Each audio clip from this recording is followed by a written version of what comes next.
Affaires qui sortent avec la nomination du pape Léon XIV.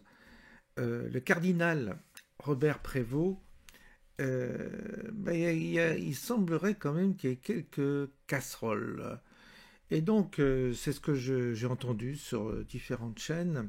Alors, je me méfie toujours, vous savez, des allégations. Il y a eu beaucoup d'affaires de pédophilie, d'abus sexuels dans l'Église. Et vous avez des responsables hiérarchiques, des évêques, des cardinaux, auxquels on reproche d'avoir couvert ces affaires. Et c'est ce qui se passe pour le cardinal Robert Prévost, notamment au Pérou et au Chicago. Alors, pour être sérieux dans cette affaire, j'ai interrogé l'intelligence artificielle que vous allez écouter et que je reproduis en description. Vous verrez bien, j'ai demandé également les sources de ces informations pour être rigoureux sur cette question-là. Donc je vous propose qu'on écoute ensemble ce que nous dit l'intelligence artificielle qui fait une synthèse de ces allégations qui concernent le pape actuel. Alors, on va écouter. Voilà, il y a plusieurs allégations concernant la gestion d'affaires d'abus sexuels. Je vais faire démarrer la vidéo et vous allez écouter.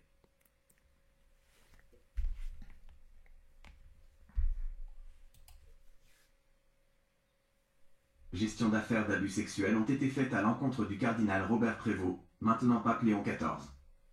Ces allégations concernent principalement son temps en tant qu'évêque de Chiclayo, au Pérou, ainsi que son service en tant que supérieur provincial des Augustiniens à Chicago.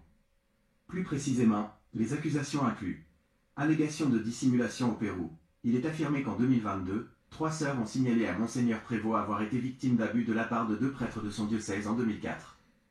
Il est allégué qu'il n'a pas initié d'enquête appropriée et les a plutôt orientées vers un centre d'écoute, nouvellement créé.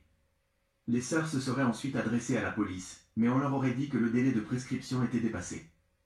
Il y aurait également des allégations selon lesquelles le diocèse aurait versé aux femmes une somme d'argent pour les faire taire. Gestion d'une affaire à Chicago. Pendant son mandat de supérieur provincial des Augustiniens, un prêtre ayant des antécédents d'abus sexuels sur mineurs aurait été autorisé à résider dans un couvent près d'une école élémentaire catholique.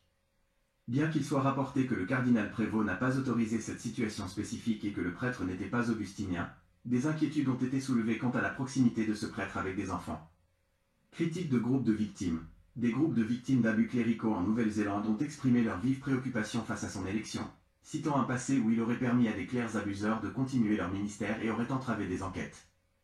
Il souligne également son rôle dans la disculpation du cardinal John Dew des allégations d'abus en 2024, qualifiant l'enquête de « blanchiment ». Le Vatican a nié ces accusations, déclarant qu'une enquête approfondie de la Congrégation pour la doctrine de la foi a révélé que la conduite du cardinal Prévost était irréprochable.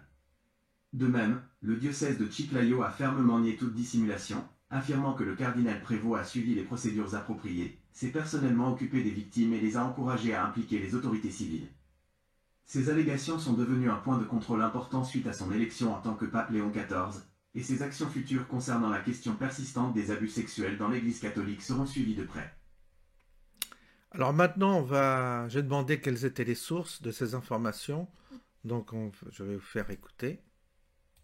Les sources concernant les allégations faites à l'encontre du cardinal Robert Prévost, maintenant pape Léon XIV, proviennent principalement de articles de presse et reportages d'enquête, des médias tels que El País, National Catholic Reporter, Tribune chrétienne, Belgicato et Catikouric Media ont publié des articles détaillant les accusations. Ces articles citent souvent des témoignages de victimes présumées, des déclarations d'avocats de victimes et des analyses de la situation. Déclarations de groupes de victimes. Des organisations de survivants d'abus cléricaux, notamment en Nouvelle-Zélande, ont publiquement exprimé leurs préoccupations et fourni des informations sur les allégations. Couverture médiatique au Pérou. Le scandale au Pérou aurait fait l'objet d'un reportage télévisé national, incluant des interviews des femmes qui allèguent des abus. Déclarations officielles du Vatican et du diocèse de Chiclayo. Le Vatican a publié des démentis par l'intermédiaire de la Congrégation pour la doctrine de la foi, affirmant qu'une enquête n'a révélé aucune faute de la part du cardinal Prévost. Le diocèse de Chiclayo a également nié les accusations de dissimulation et a publié des communiqués pour défendre l'action de Monseigneur Prévost à l'époque. Il est important de noter que ces allégations sont contestées par le Vatican et le diocèse concerné. Les sources primaires des allégations sont les témoignages des personnes affirmant avoir été victimes ou témoins d'une mauvaise gestion des affaires d'abus. Les enquêtes journalistiques et les déclarations des groupes de victimes se basent sur ces témoignages et d'autres informations recueillies. Voilà, à suivre, affaire à suivre. Il faut savoir que dans l'Église, il y a quand même une certaine délinquance par rapport à toutes ces questions d'abus sexuels et de viol, enfin tout ce que l'on découvre est vraiment intolérable et je ne sais pas, il y a quelque chose de malsain.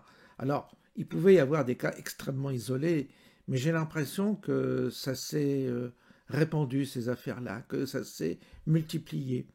Ou alors c'est simplement le fait qu'aujourd'hui, les choses sortent plus qu'avant. C'est possible aussi, j'en sais rien. En tous les cas, ça révèle une partie sombre de l'humanité et ça révèle une partie sombre de l'Église qui est poursuivie toujours par ces affaires. On l'a vu dernièrement en France également avec l'école de Beyrouth, la Beltrame, je crois que ça s'appelle. Donc vous voyez, cette affaire, elle va inquiéter évidemment le Vatican parce que c'est en train d'être diffusé sur les réseaux, c'est en train d'être révélé, et là-dessus, on sent que c'est à nouveau pas très très clair ces histoires. Alors vous me direz, ouais, mais c'est les médias, ils instrumentalisent ça pour détruire l'Église et tout ça. Oui, on peut trouver des arguments toujours pour justifier ou excuser ce genre d'affaires. N'empêche que ça a eu lieu. Et moi, quand j'étais au séminaire, j'ai été témoin de gens qui se comportaient mal. Et j'ai été aussi témoin d'un de mes compatriotes séminaristes qui s'est retrouvé en prison parce qu'il avait abusé d'enfants. Et ça, c'est un témoignage que je vous donne directement. Il faut savoir que ce séminariste était très bien vu, était très pieux et avait toujours 20 sur 20 dans toutes les matières, je dirais. Hein. Et ils l'ont ordonné prêtre, voilà. Et puis, il n'y avait pas, à l'époque, trop de discernement. Il suffisait simplement que vous soyez progressiste pour passer entre les mailles du filet. Si tu étais tradit, on te rejetait. Tu n'avais pas la vocation. Ça, c'est l'Église que j'ai connue. Alors quand j'en vois aujourd'hui qui défendent cette Église-là, il me faut bien rire. Parce que moi, j'étais à l'intérieur. Je peux vous dire que la maison, elle est un petit peu pourrie. Donc c'est pas étonnant que la tête soit pourrie également. En tous les cas, cette affaire, on verra bien ce qu'il en sera. Je vous souhaite une bonne journée et je vous dis à bientôt.